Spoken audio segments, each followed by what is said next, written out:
Arbitrer, c'est aussi comprendre son sport. Et quoi qu'il arrive, sans arbitre, il n'y a pas de jeu.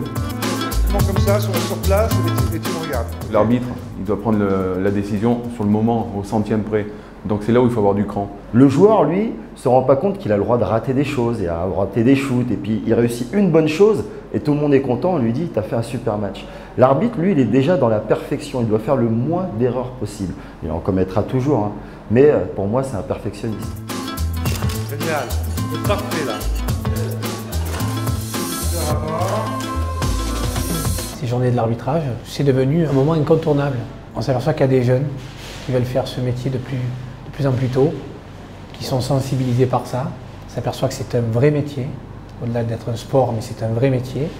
Et au plus, ces garçons-là vont comprendre que l'arbitrage est devenu quelque chose de primordial, dans le respect des règles, dans le respect d'autrui, dans le respect de l'adversaire, au plus notre sport sortira grandi, je pense.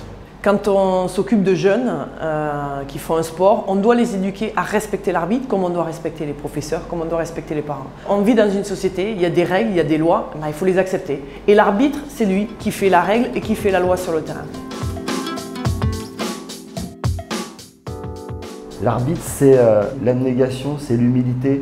Pour moi, le meilleur arbitre, c'est celui qui, à la fin du match, je ne me rappelle déjà plus qui c'est qui m'a arbitré. Il porte, lui, les vraies valeurs du sport.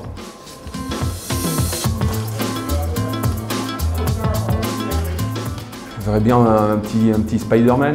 Et ses super pouvoirs, c'est d'être capable de gérer toute cette pression-là tout en étant posé et calme.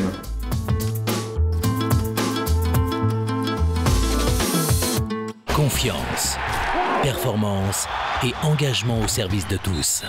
La Poste, partenaire des arbitres.